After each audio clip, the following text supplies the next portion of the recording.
Hey guys, welcome to 2021. I hope everybody is doing good and feeling good and excited about the new year.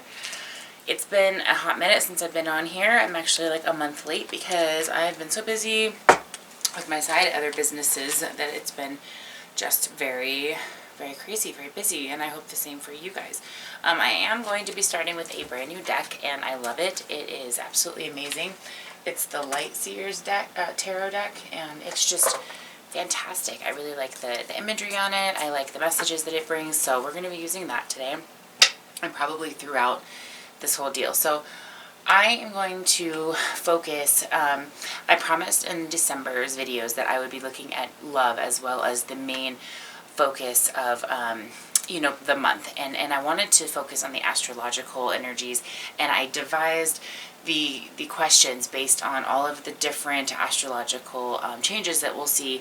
And this reading is actually going to be covering January and February because I am late and I don't want you guys to wait a full month to get January, and I like to disperse kind of one by one. So you're not waiting. I'm going to do a combination of January energy and February energy. But before we get started, I did want to just give a quick message on how those energies are going to look for you, and then I will kind of specify a little bit further for your particular zodiac as well. But for everybody in general, the first 2 weeks or so of January is going to be really focused around that new moon solar eclipse energy, and it's kind of coming from mid-December in the sign of Sagittarius and kind of into January. That energy started out with these promised, opportunities of exploration and discovery and kind of this awakening and giving us that courage to expand our horizons and gain some insight from experiences and not feel quite so anxious about the end of the year, but more excited for the beginning of the new year. So you're a little bit more inclined to nurture yourself, your faith, your hope, your vision. And it's really, as we get into January, I would recommend not to jump too much into new adventures. I certainly would be a bit more aware of your impulses this coming month. As you follow through, just be easy at this time. Impulses can definitely work the better of us if we're not in tune with our needs, and it can lead to mistakes if we are not focused on that properly. So just watch for making decisions while in the freedom of all costs kind of mindset. Okay, now at the end of January, Mercury is going retrograde. Don't freak out. It's going into the sign of Aquarius on the 30th. And the main questions I'm focusing in the end of January and beginning of February does focus on Mercury retrograde, how you can prep for it, what you can do to kind of stay in touch with staying a step ahead of the game here, so to speak, so that you don't have a whole lot of you more benefit from the retrograde than you do that decline that a lot of people can sometimes feel. Mercury retrograde in Aquarius will kind of tap into our more humanitarian side of things.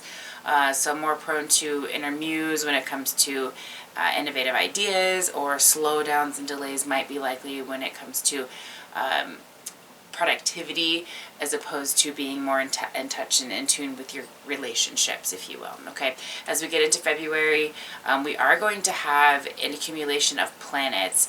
Jupiter, Saturn, Mercury, and the Sun are going to come into Aquarius, and this alignment will be boosted with the entry of Venus in the sign of Aquarius as well. So it'll tell us more about the desire for emotional independence, and on the other hand, with the square between Saturn and Aquarius and Uranus and Taurus, it will also have it'll allude to eternal resistance to changes. So also be aware of that when you are maybe facing some shifts that you might feel a little bit outside of your box. You definitely don't want to necessarily just allude from it. You want to look at it, especially if it's during that retrograde period, on what that lesson can bring for you.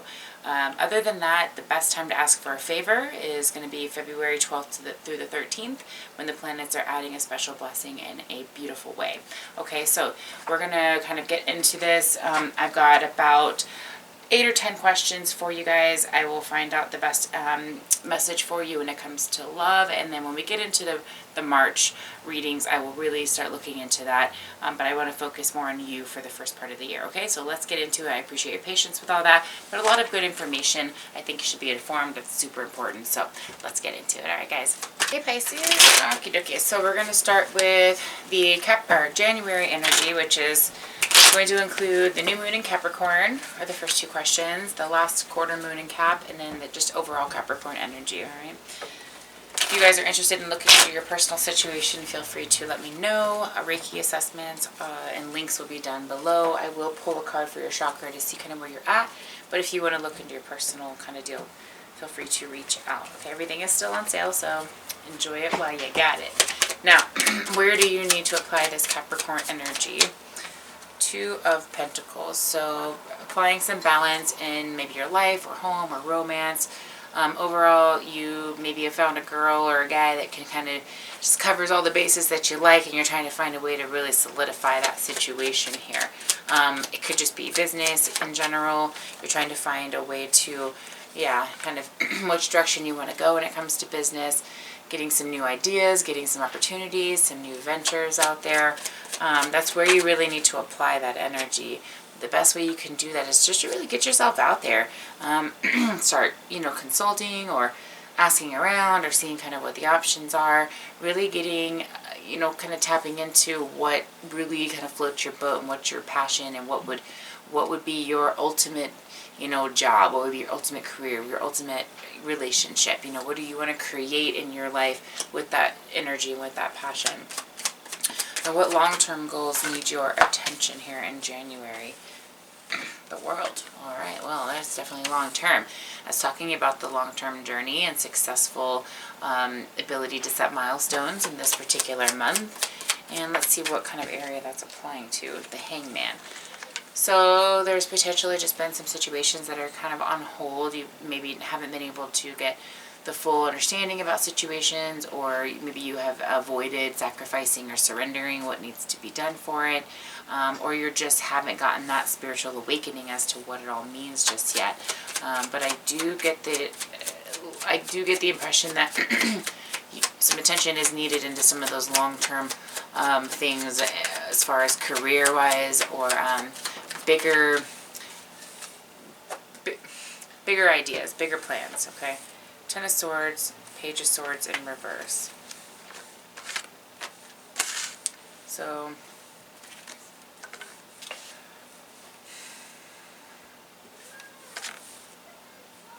Ten of Swords is about releasing those restrictions and that perception restriction. Like maybe you have this idea that certain things have to be a certain way in order for it to push forward. But that just kind of brings more overwhelming energy and it's more of a resistance to cycle changes. when the Ten of Swords comes out, it's about you need to just embrace kind of what's going on and allow yourself to see the blessing in disguise, or just accept that there is a blessing in disguise. The Page of Swords in reverse is about being kind of a step ahead of the game so that you don't have something negative take effect from it. Especially with Mercury retrograde coming at the end of January, about staying a step ahead of any kind of problems, and let's just move on from there. What needs to be cleansed here? Queen of Cups in reverse.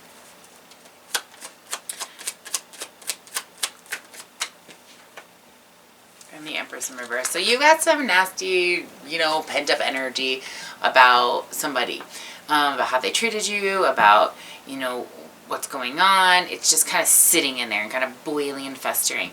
That shit needs to go. You need to just let that stuff go, because the happiness that you ultimately can have is turning bitter because of some old energies or some past stuff that took place or that's going on. Okay, so just let that go so that you can really move forward with what you want.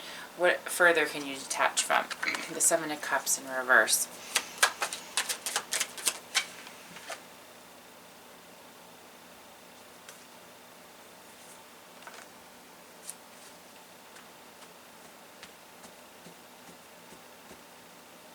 This understanding that you just think you know exactly where you're going or where you want to go, you're going to have to kind of ease up a bit, soften your gaze a little bit, and let things kind of just go with the flow. You're taking that control right now to a whole nother level, and I feel like if you were to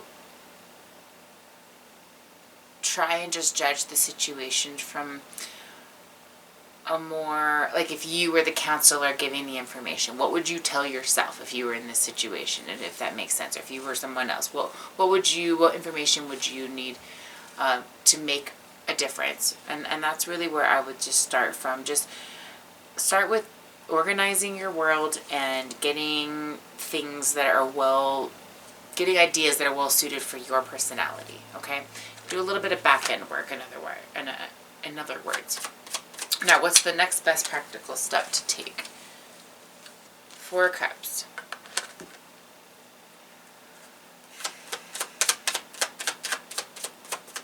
You're going to have to recognize the fact that you're kind of being an emotional brat.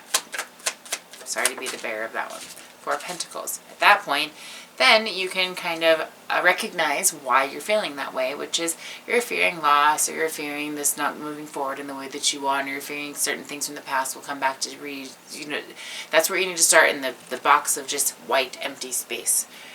Start in a clean space. You don't need to have all that stuff. Just brand new. Brand new year, brand new you, just now. What are you going to add or subtract to the situation? Okay. Now, past Capricorn energy, which is about really looking in and doing things that Pisces will have a little bit of trouble doing, because they want to dream and they want to look bigger, but the practicalities of it is stressful, and it seems like a lot of work, and it can be kind of depressing. But at this point, there's nothing left to do but move forward and add that energy, and just use this Capricorn energy to the best of your ability. I mean, that's what you do. You keep moving forward, okay? Recognition of what you're feeling is going to be your biggest ally, though. And in finding the root cause of that, and then letting it go. Just you move forward. Once you have an understanding of what that is and why, then you can just let everything go. You have an understanding. Now you're going to be in a clean slate. Your perception is shifted into just neutral, and then you just keep going. Now, as we get into February energy, there's a new moon in Aqua, so let's just see what that kind of brings here. 3 of Swords in reverse and the 6 of Cups. Very nice. So 3 of Swords in reverse is a renewal when it comes to feeling like you've got this disconnection. Okay, so you got a reconnection here. And the 6 of Cups is really feeling like you've got this kind of nostalgic, newness that you can kind of take off with. So you came off of that, Mercury, that you're coming. Yes, it's Mercury retrograde at this point, but it's actually bringing you a sense of validation and recognition and compassion that you normally feel like you wouldn't get, or you've been kind of impatient for. You're getting that. So that's really going to be a nice way to expand your vision, because that's my next question, was how can you expand your vision here? And that's really what's going to take place. There's going to be some developments, it looks like, in maybe love or connections and relationships that is going to kind of rejuvenate you. 9 of Wands, for what benefit will you receive from this Aquarian energy?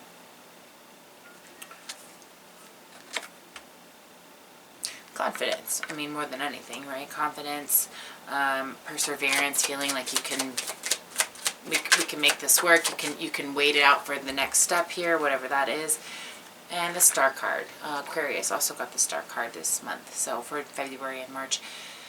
So at that point, you have a renewal here. It's a renewal of faith, a renewal of your love or your compassion, your passion in general, your attention that you want to put into this. Everything of your strength and creativity is just renewed from that particular situation that expands from January into February, okay? So you could expect a really nice renewal of energy when it comes to that Aquarian energy that comes in. The Tower in reverse. So how will the retrograde lessons affect you? Tower card in reverse. Okay, so you're going to feel, I feel like it's going to be a choice here. You're either going to take off with feeling like things are kind of going in a destruction around you, or like they're getting ready to, or you could stay a step ahead of the situation, deal with whatever you think you need to deal with, express whatever it is you think you need to deal with as you're resonating to, and you will feel less of what that tower could bring, is essentially what I'm feeling. So the more you can disconnect from negative people, and the more you can connect with the people that you should, be open and honest with them, the less effect from that tower moment you will feel. Instead, you'll feel more of that twist of fate, or that this is what needed to take place to avoid any issues in the future. I hope that that made sense. It has to do with that King of Wands, came out earlier. And it can also have to do with ego and controlling, and you feeling like you're in your full power, in your full ability. So the retrograde lessons, you know, it could be a little bit kind of up and down more than anything. But you're avoiding this tower moment by recognizing things that need to be addressed or communicated about as they happen, and not letting your ego take control. But more than anything, letting your power of love and passion and creation and desire for something bigger and better, that's what's controlling the situation, okay? So how can you prep for the retrograde?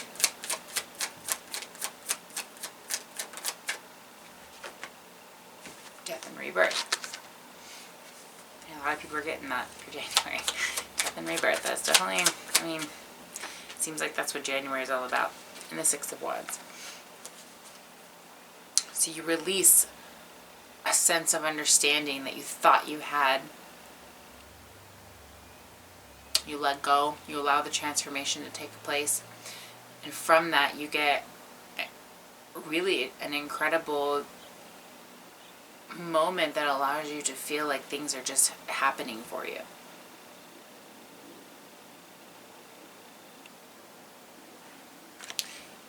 Because you reflected on the past, because you allowed yourself to gain clarity from that, you're getting rewarded because you have a renewal, and that allows you to really just kind of stand up and give yourself a moment of gratitude, because the experience brought you wisdom and brought you something even better. It brought you a wish fulfillment is really ultimately what I'm feeling at. Four of Wands, a commitment, and something that you've been waiting for. Okay. Now, in what area do you need more balance? Seven of Wands. So just staying confident, staying calm, allowing things to just kind of take its course, not, allowing things to necessarily be perceived as toxic energies, but lessons that need to be learned, and knowing the difference between the two, okay? And overall, let's just kind of take a quick peek at love. So, Three of Pentacles in reverse. So it comes from a neglect of, quality in the relationship. Whoa, that's a lot of cards, but okay. It comes into this person who is neglecting, turns around and has a realization that this is not a good thing. This is very selfish. We're not helping the situation. You've got a really good thing on your plate. Why would we do that to that person? And, we're not going to do that to that person. We're actually going to retrieve the situation before we lose grip of it completely. So in the end of it, for love here, you end up feeling like, wow, this finally. You've been very patient. You've been very ready and willing. And it's just been kind of tough. But, your overall emotion about the situation is the Knight of Cups. So you get that reciprocation of what you've been giving this entire time here by the time you get to February, okay? If you have any questions about that, feel free to reach out and let me know. Overall, Pisces, let's take a peek. Psychic development. So really strengthening and developing that third eye sense and that ability to listen to your intuition, to your team, to your spirit guides, all of that kind of jazz, whatever you believe in, is definitely in the works for these 2 months. And that is pretty much what you're using when it comes to trying to find clarity in these situations. So try to use that as much as possible, because listening is going to bring you a lot of clarity when it comes to love and to your inner desires, okay? All right, guys. Feel free to reach out if you need anything. Much love. Have a great couple of months. We'll see you in March.